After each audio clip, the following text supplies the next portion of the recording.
We're listening to the Saturday Morning Greenhouse on the Talk of the Bay, AM 1340 WNDH, New Bedford. The night you were born, your father went to the boxing matches. Yeah? Yeah, really, there was a boxing match at Sergeant Field. Did he know I was coming? Oh, you came. You already had arrived. Oh, okay. And he went anyway? Yes, yes. Oh, That was okay. All right, no, it doesn't bother me that much. All of my love, all of my kissing, you don't know what you've been missing, oh boy. Jimmy Connors was fighting in the Sergeant Field the day you were born. He was fighting a guy with an Irish name, but he was really a Greek from Lowell or Lynn. And your father came up the aisle and he says, "It's a boy." And I said, "Oh, good," because I had just had a boy myself in March. When did somebody notice that something was up? That night. That night? That night, Dr. Collins, the pediatrician, came in, and they didn't really know what the situation was. What were the indicators? You were not as long as the average child. They had suspected something. Do you remember when I was born? I remember, and there were a lot of tears. I don't think anybody really knew what it meant at first, what exactly was going to happen, and what kind of issues you would have. Were they getting good information? Or? I don't think so. I don't think back then they had a lot of information. I don't think that they really knew what it meant. Your mother she had a typical mother's female reaction, which was not easy, to cope with. She had a difficult time. But your father, because he was there and his attitude, I think had a big influence and a big help on keeping her on a stable path. Well, it was upsetting, but we had to cope with it and eventually come to terms with it. As time went on, we'd talk and visit, and I knew that there was a lot of concern. They started taking you to these people up in Boston. We were just back and forth to Boston. And Dr. Griffin, you remember Dr. Griffin? Yes. Wonderful man. Yeah, he was cool. Wonderful man. He was the one that did your first operation. Yeah.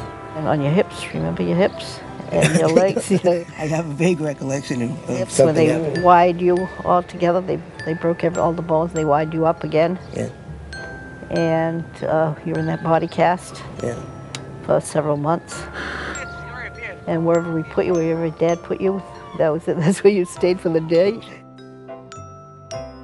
Did you ever meet any other families with No. 12 children? No. They did have some at the hospital, but we never.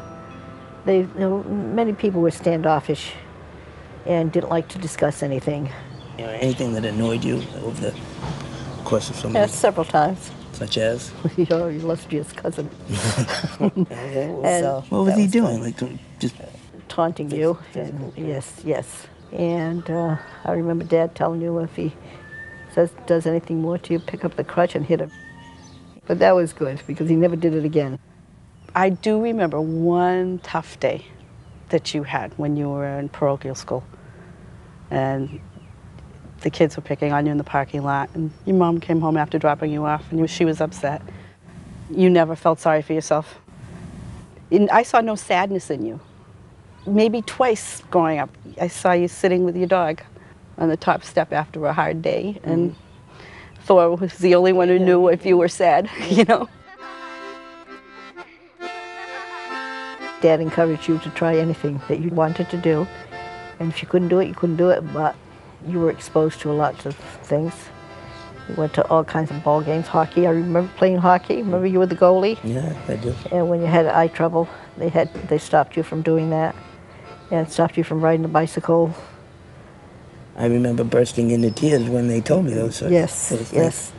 The goals were all set up by the medical people.